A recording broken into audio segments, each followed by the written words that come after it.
Millionaire humiliates and mistreats Black Waiter, but is shocked to learn who he really is before we dive into this story. Comment below and tell us which city you're watching from. And once the story ends, don't forget to rate it from 0 to 10. Enjoy this amazing tale, only on Behind the Door.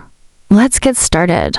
The crystal chandeliers of Le Chateau restaurant sparkled like diamonds as wealthy patrons clinked their champagne glasses. This wasn't just any restaurant. This was where millionaires came to see and be seen, where a single meal could cost more than most people earned in a month. Marcus Williams moved gracefully between tables, his white server's jacket pristine, his smile professional despite the ache in his feet. He'd been working double shifts for months, saving every penny he could. At 28 years old, Marcus had dreams that extended far beyond these dining room walls.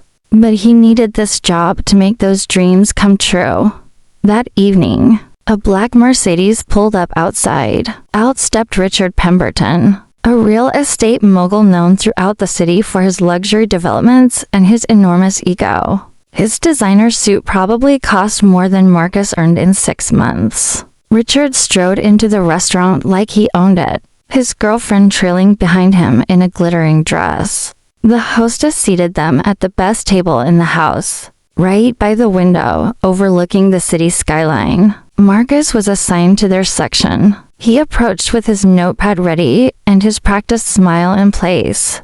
"Good evening, sir, madam. Welcome to Le Chateau. Can I start you off with something to drink?" Richard barely glanced up. His eyes swept over Marcus with obvious disdain. When he finally spoke, his voice dripped with contempt. "Do you even know what kind of wine we serve here? Or is that beyond your education level?" Marcus kept his composure. "Of course, sir. We have an extensive wine list. I'd be happy to recommend something based on your preferences." Richard smirked and turned to his girlfriend. "Can you believe this? They'll let anyone work here these days." He looked back at Marcus. "Just bring us the most expensive bottle. That's probably the only way someone like you can identify quality, right?"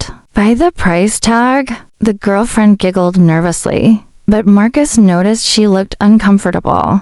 He simply nodded. Right away, Sir Dot, as Marcus walked away, he heard Richard's voice carry across the quiet restaurant. "These people don't belong in establishments like this.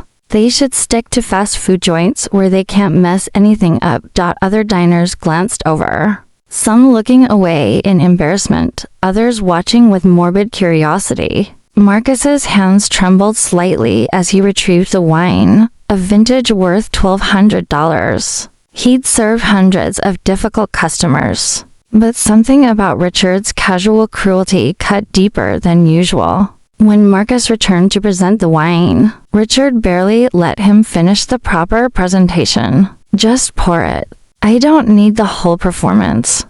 Marcus poured carefully, as he served Richard's girlfriend first, following proper etiquette. Richard snapped his fingers loudly. "Did I say serve her first? In my world, the man gets served first, but I wouldn't expect you to understand proper service."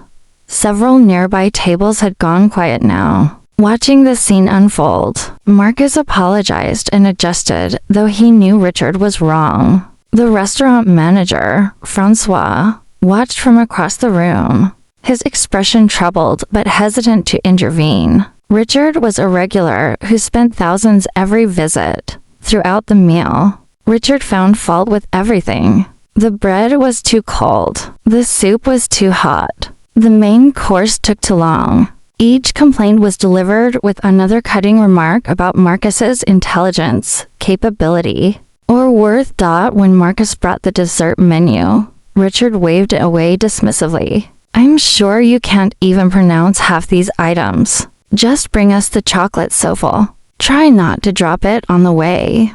Marcus returned with 2 perfectly crafted souffles. As he placed them on the table, Richard deliberately knocked his water glass over, sending ice water cascading across the white tablecloth and onto Marcus's shoes. "Oh, how clumsy of me." Richard said with a cold smile. Clean this up. That's more your speed anyway, isn't it? Cleaning up other people's messes? Marcus grabbed clean napkins and began absorbing the water. As he worked, Richard placed his expensive leather shoe on the edge of Marcus's jacket, deliberately smudging it.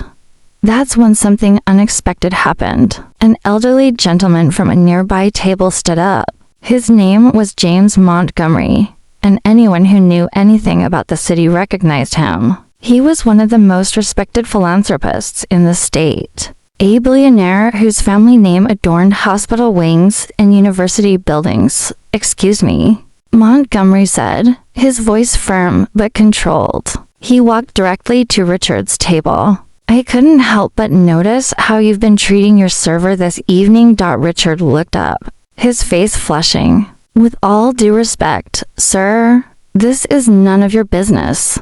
Montgomery smiled slightly. Actually, it is my business. You see, I know exactly who this young man is. He gestured toward Marcus, who was standing now, confusion written across his face. Richard laughed. What? You know every waiter in the city?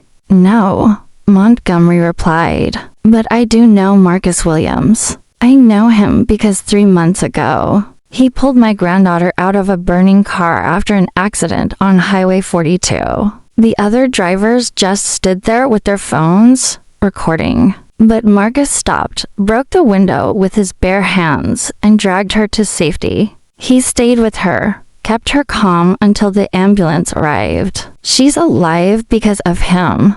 The restaurant had gone completely silent. Every eye was on their table. Richard's girlfriend put her hand over her mouth. Montgomery continued. I've been trying to find him ever since to thank him properly. My granddaughter could only remember his first name and that he had kind eyes. I hired investigators, posted rewards, everything. And here he is, serving entitled people who can't see past their own prejudices. Marcus spoke quietly. Mr. Montgomery, I was just doing what anyone would do. No. Montgomery said firmly. You did what most people wouldn't. And when my office finally tracked you down last week, I learned something else. You're not just a waiter. You're 3 credits away from finishing your MBA. You've been working 3 jobs to pay for school because you didn't want to take on debt. You volunteer at a youth center every Sunday morning before your shift here. You send money home to help your mother with medical bills. Richard had gone pale. His girlfriend was staring at Marcus with wide eyes. Montgomery turned back to Richard. This man has more integrity in his little finger than you've shown in your entire display tonight. And by the way, Mr. Pemberton, I believe you've been trying to secure financing for your downtown development project. Consider that deal dead. I'll make sure every investor in my network knows exactly what kind of person you are. Richard stammered. Sir, I apologize. I didn't mean anything. I was just having a bad day.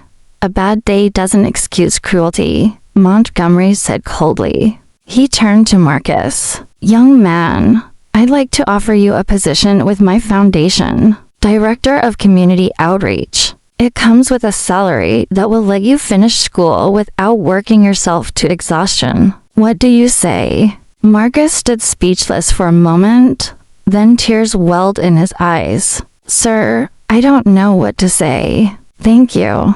Thank you so much. The restaurant erupted in applause. Other diners stood, some approaching to shake Marcus's hand. Richard sat frozen, his dinner forgotten, watching his reputation crumble around him. As Marcus removed his server's jacket for the last time, Francois the manager approached and did something he'd never done before. He apologized to an employee for not standing up for him sooner. 3 months later, Marcus Williams stood in a new office with his name on the door. The position with Montgomery's foundation had opened doors he'd never imagined. He'd finished his MBA. His mother's medical bills were paid, and he was helping dozens of young people from similar backgrounds find their own paths to success. As for Richard Pemberton, his development deal did collapse. Several other business relationships followed. He'd learned, far too late, that how you treat people matters. That dignity and respect aren't reserved for those who can do something for you. That the waiter you dismiss today might be the person who determines your future tomorrow. So, what did you think of this story? Rate it from 0 to 10 in the comments below. And remember, treat everyone with kindness and respect. You never know who they really are or what amazing things they're capable of. If you enjoyed this story, hit that like button and subscribe to Behind the Door for more incredible tales. See you in the next one.